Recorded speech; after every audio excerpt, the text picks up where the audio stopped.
তাহলে আজকে আমরা একটা ক্লাস করব, সেটা হচ্ছে এস্টিমেশন এবং কস্টিং এর উপর। ঠিক আছে, এবার দেখো এস্টিমেশন এবং কস্টিং এর সিলেবাসটা কি আছে। প্রথম কথা বলেছে এস্টিমেশন অফ লাইটিং স্কিম, তার মানে এখানে একটা রুমের মধ্যে লাইটিং কতগুলো ফিক্সার লাগবে, ঠিক আছে, সেই ক্যালকুলেশনটা কিভাবে করতে হয় সেই আইডিয়াটা আমাদের থাকতে হবে প্রথম কথা। তার মানে আমাকে ওই নাম্বার অফ ফিক্সার্সের যে ফর্মুলাটা সেটা জানতে হবে। এক নম্বর। 2 নম্বর হচ্ছে electrical installation of machines and relevant I rules. Electrical machines এর আই রুলস সম্বন্ধে আইডিয়া রাখতে হবে, আর্থিং প্র্যাকটিসের সম্বন্ধে আইডিয়া রাখতে হবে এবং তার আই রুল সম্বন্ধে জানতে হবে। এই 3-4টে জিনিসের কথা ওরা বলেছে সিলেবাসের মধ্যে। এইবার এই ইনস্টলেশন, ইলেকট্রিক্যাল মেশিন ইনস্টলেশনের তার রিলেভেন্ট আই রুল একটা নোট আমরা তৈরি করেছি, ঠিক আছে। সেইটার পরেও আরো একটা পোর্শন থাকে, সেটা হচ্ছে মেইনটেনেন্স এবং টেস্টিং এর। ঠিক আছে, ইনস্টলেশনের খানিকটা পোর্শন আছে, মেইনটেনেন্স টেস্টিং এর পোর্শনও আছে, আলাদা আলাদা করে সব রুলস আছে। ঠিক আছে, তাহলে দেখা যাক।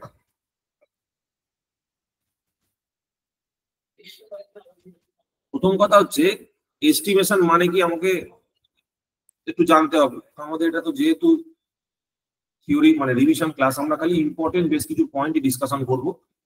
এই নোটটার মধ্যে পুরো নোটটাই এখানে দেওয়া আছে, ডিটেলসটা পুরোটাই দেওয়া আছে।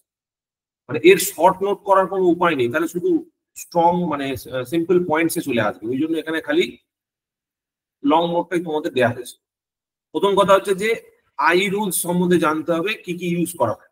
ঠিক আছে, হচ্ছে electrical I rules 1956, electricity rules 1956 standard specifications. Design মানে কি? ডিজাইন মানে হচ্ছে planning, creating, testing and supervising and development of installation of electrical equipment including lighting equipment, power systems, power distributions, fire and life safety systems, electronic components, voice data communication, এই সমস্ত ডিজাইনের আন্ডারে পড়ে। এখানে ওই 2-4টে ডেফিনিশন লেখা রয়েছে, এস্টিমেশন কাকে বলে, কস্টিং কাকে বলে, ওই সমস্ত আমাদের পরীক্ষার আগে দেখার দরকার নেই। বেসিক আইডিয়া থাকলেই হবে। এগুলো আমাদের স্কিপ করতে পারি আমরা, ঠিক আছে, এগুলো না জানলেও চলবে। যেটা আমাদের জানতে হবে, আমি সেখানে ডাইরেক্টলি চলে যাচ্ছি, সেটা হচ্ছে এই যে legal aspect of electricity. Legal aspect of ইলেকট্রিসিটিতে কতগুলো ল এসছে দেখো। প্রথমত হচ্ছে ইন্ডিয়ান ইলেকট্রিসিটি অ্যাক্ট এসছে 1910 সালে। This is the first legislation on the electricity, প্রথমবার এই লটা আসে। তারপরে সেটা ইলেকট্রিসিটি সাপ্লাই অ্যাক্ট 1948 দিয়ে রিপ্লেসড হয়। ঠিক আছে, this act sets the main administrative pattern of the power organisations in India. এর উপর ভিত্তি করেই বর্তমানে পাওয়ারের যে অর্গানাইজেশন সেটা রয়েছে। The Central Electricity Authority and the State Electricity Boards were formed by this act. ঠিক আছে, আমাদের এখানে যেমন WPSCB ছিল, ঠিক আছে, এখন আর WPSCB নেই, সেটা ভাগ হয়ে গেছে 3টে ভাগে। The state boards are authorized to establish power plants and build transmission lines and the necessary to undertake the sale of energy. ঠিক আছে, মানে তখন ব্যাপারটা ডিসক্রিট ছিল। ডিসক্রিট মানে হচ্ছে ধরো ওয়েস্ট বেঙ্গলের মধ্যে যদি পাওয়ার জেনারেশন করতে হয়, তাহলে ওয়েস্ট বেঙ্গলের নিজস্ব পাওয়ার জেনারেশন, ট্রান্সমিশন, ডিস্ট্রিবিউশন ইকুইপমেন্ট থাকবে এবং পুরোটাই WPSCBর আন্ডারে ছিল। তখনও পর্যন্ত গ্রিড সিস্টেমটা চালু হয়নি। এরপর ইন্ডিয়ান ইলেকট্রিসিটি রুল 1956 এলো, যেটা বলছে যে electricity act 1910 mainly constitutes the norms, that is the legal aspects for providing an electric supply to a consumer and restrictions to be imposed on the consumer to get the electricity supply. Electricity Supply Act 1948 mainly deals with the administrative aspects of power distribution, but I Rule 1956 deals with the technical side. Yes. 1948 administrative দিকটা দেখলো আর 1956 technical সাইডটা আমাদের দেখলো। এইবার এই বিভিন্ন যে রুলগুলো আছে এখান থেকে কিরকম কোশ্চেন আসছে দেখো। এখান থেকে তোমাকে বলে দিল যে আই রুল 28 এটা কি পারপাসে লাগে, বলে 4টে পারপাস বলে দিল, দিয়ে বললো যে which of the following is correct সেটা বলো। ঠিক আছে, তাহলে আমরা খালি একটা নোট করবো একটা খাতায় যে রুল নাম্বার 28 এটুকু লিখবো 1956।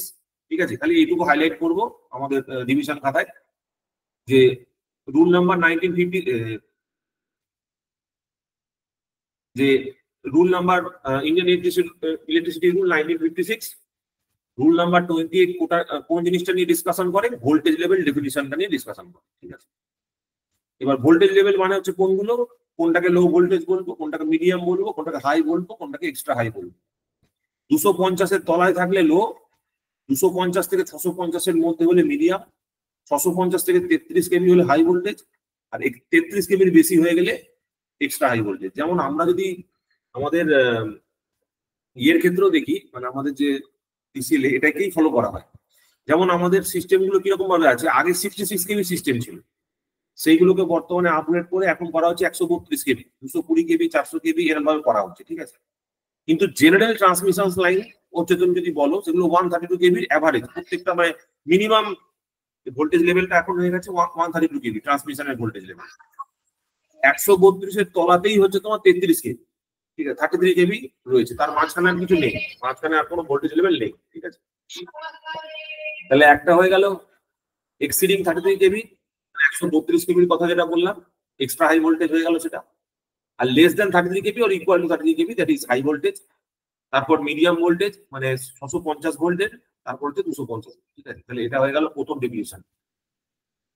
তারপর হচ্ছে রুল নাম্বার 28। রুল নাম্বার 28 কি নিয়ে ডিসকাশন করে, জাস্ট এটুকু লিখবে রুল নাম্বার 30। এই রুল নাম্বার 30 প্রথমে হলো 28, তারপর 30, 28 তো নাকি, ইয়েস 28, রুল নাম্বার 28, তারপর rule number 30। It deals with the service lines and apparatus on the consumer premises.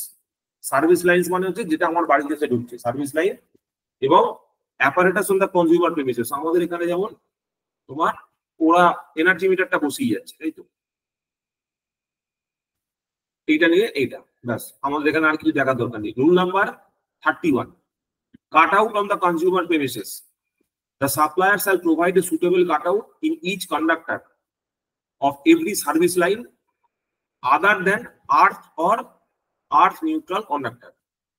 Every electric supply line other than earth or earth neutral conductor of any system or earth external conductor of a concentric cable shall be protected by suitable fireproof receptacles. মানে fireproof যদি fire না লাগে সেরকম fireproof receptacle থাকতে হবে, দিয়ে যেতে হবে, এটা ওদের দায়িত্বের মধ্যে। Rule number 46, periodical inspection and testing of the consumers installation. Periodical কিন্তু ওদের উচিত, ডিসিএল এর উচিত আমাদের এখানে চেক করে যাওয়া। Testing of the consumer installation 47, 47 এর A, testing of generating units, testing and installation and testing of generating units. Where any consumer or occupier installs a generating plant, he shall give a 30-day notice to the notice of his intention to the commission to commission the plant to the supplier as well as the inspector, provided that no consumer or occupier shall commission the generating plant of a capacity exceeding 10 kilowatt without approval in writing to the inspector. মানে কেউ যদি ধরো power plant তৈরি করতে চায় তখন সেক্ষেত্রে এরকম রুল নাম্বার 47 কে অ্যাপ্লাই করতে হবে। Rule number 54, declaration of voltage to the consumer. ঠিক আছে, rule number 55, declared frequency of the consumer. Frequency by more than 33%, মানে কোনোভাবে 3% এর বেশি ভ্যারিয়েশন আমরা করবো না। ঠিক আছে, it specifies the declared frequency of AC supply to the consumer may vary from declared frequency to be by more than 30%, 3% এর বেশি কখনো হবে না। এখানে দেখো ডিক্লেয়ার্ড ভোল্টেজের রেঞ্জটা তোমার বলে দেওয়া আছে যে ইন দ্য কেস অফ লো এবং মিডিয়াম ভোল্টেজ সেটা +-6% হতে পারে, হাই ভোল্টেজের জন্য +6-9, সরি কি বললাম, হ্যাঁ +6-9 হতে পারে, আর এক্সট্রা হাই ভোল্টেজের জন্য +10 -12.5 হতে পারে। ঠিক আছে, so this is the voltage level and this is the frequency level, এবং সেটা কোত্থেকে আসছে, রুল নাম্বার 54 আর রুল নাম্বার 55। ঠিক আছে, তো এরকম ভোল্টেজ লেভেল ডেফিনিশন কোথা থেকে এসছে, রুল নাম্বার 44 না 54, এটা কিন্তু 55, এটা কিন্তু আমাদের জানতে হবে। ঠিক আছে, as per I rule 1956, sealing of the meters and cutouts, ceiling করতে হবে কোন রুল অনুযায়ী, এগুলো কিন্তু আমাকে জানতে হবে। Rule number 77, clearances above the ground of the lowest conductor। ঠিক আছে, এটা তো প্রত্যেকটা পরীক্ষায় তোমরা দেখেছো। ঠিক আছে, আমি এই সংক্রান্ত একটা আলাদা নোটও দিয়েছিলাম, এখানেও লেখা আছে। It specifies the clearance above the ground of the lowest conductor। এইটা হচ্ছে আমাদের মানে যেই লেভেলে সব থেকে বেশি এইখান থেকেই কোশ্চেন দেয়, ঠিক আছে, মোস্ট ইম্পর্টেন্ট। কন্ডাক্টরের গ্রাউন্ডে কত গ্যাপ ছাড়া থাকে, ঠিক আছে, clearance above the ground of the lowest conductor. এইখানে দেখো ডিটেলসটা দেওয়া আছে।